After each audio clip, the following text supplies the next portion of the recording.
Senate Bill 249 just signed into law by Governor Sisolak. What is this? Well, it's essentially mental health days for students, an excused absence that says, you know what, you need a break, you need to just woosah, you're going to be able to get that. Not only that, but other benefits as well when it comes to children and mental health that are really going to go a long way in helping fix the issues that we have here in Southern Nevada. That's right. We have a board member from the Nevada Medical Center joining us now, Angela Edgeworth, coming to us this morning from Costa Rica. This is probably our favorite interview of the week, Angela. How are you? Wonderful. Thank you so much for having me.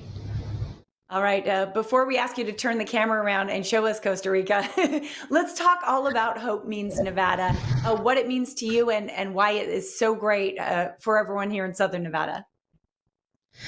Hope Means Nevada is a wonderful organization which is shining a light on mental health issues, especially for teenagers.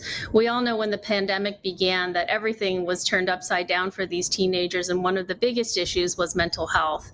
Dealing with the pandemic and all of the issues around that, social isolation, Hope Means Nevada hopes to destigmatize discussions about mental health and also to eliminate the suicides in Nevada. Yeah, the suicide rate for among students here in Nevada went uncomfortably high during the pandemic, and they're already, one is too many, but my goodness, the numbers went really high. So I think as a parent, I got a 4.5-year-old, the 2.5-year-old. Eventually, they're going to get a little older, and stresses are just going to hit them in a harder way. How do you start the conversation with the teen who might need help? How do you do that without it seeming like an attack or something they're uncomfortable with? I think part of what Hope Means Nevada is trying to do is to show that mental health is just as important as your physical health. So just like you would talk to your child about the birds and the bees, about their physical health, how they're feeling, you can start these discussions just by asking them how they feel, how they're doing, is there anything that's bothering them? These discussions can start at a very young age. And sadly, one of the suicides in Nevada was an 8-year-old, if you can imagine that. Oh, my goodness. These discussions should start at a lot younger age, in our opinion, and it's never too early to talk about the status of your mental health. I couldn't agree with you more. I just in my lifetime, Angela, have seen the conversation around mental health, really improve. There's really no longer the stigma of going to therapy. I think like there was maybe for my parents' generation, It was looked at kind of as weakness. Things are changing. They need to change. And talking about it really helps.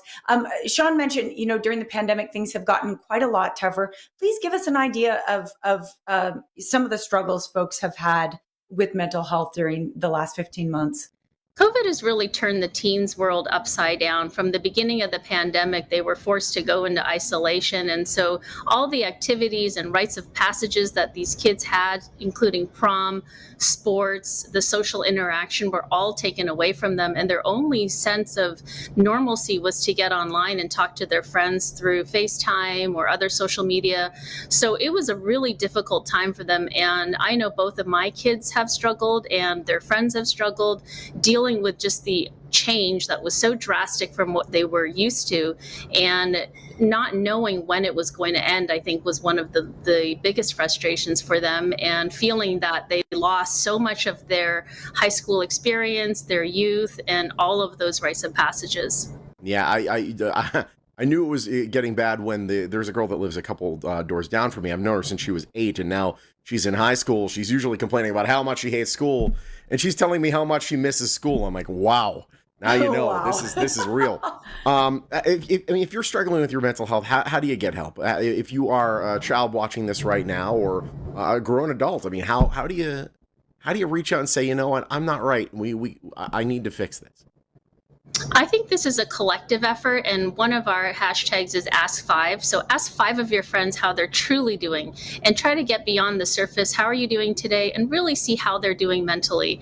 And beyond that, if you feel like you're struggling, the best thing to do is reach out to a friend, a parent, a teacher, a counselor. There are a lot of resources out there for you.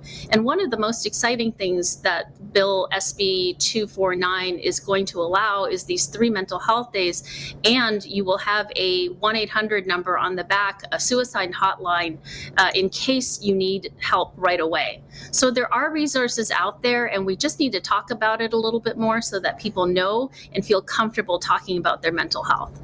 Question. Yeah, it's absolutely true. Not just for teens, but for all ages as well. Geez. Before we go, real quick, sometimes it can be difficult for a parent. I think the teenage years are a tricky time anyway. Are there some warning signs that maybe your teen is truly struggling? It's very hard to tell sometimes because on the outside your teenager might look fine, and a lot of times it's just noticing the small changes, either in lack of sleep or not wanting to go and do the same things that they did before, withdrawing from social events. These are all little signs, but the best thing to do is ask direct questions. How are you doing? How are you feeling mentally? These are questions that we can try to normalize and really get to the bottom of these things quickly before it becomes a bigger issue. No question. It is great having you today. Thank you so much, Angela. Thank you. Can you turn Thank you that so camera much. around now? Really so quick, we can just see a a little of Costa quick look at Rica. Costa Rica as we fade away. How cool is that? Look at, she's got swings that go to the Look at pool. that. Why are you wasting your time talking to us? Unbelievable. It's gorgeous out there. Get out there, lady. Enjoy the rest of Costa Rica, and we'll hopefully see you here in Nevada soon. If you'd like to learn more about Hope Means Nevada, you can go to hopemeansnevada.org. The National Suicide Prevention Hotline is also right there on your screen as well. And we thank Angela so much for joining us today. Hope Means Nevada, a proud sponsor of The Morning Blend.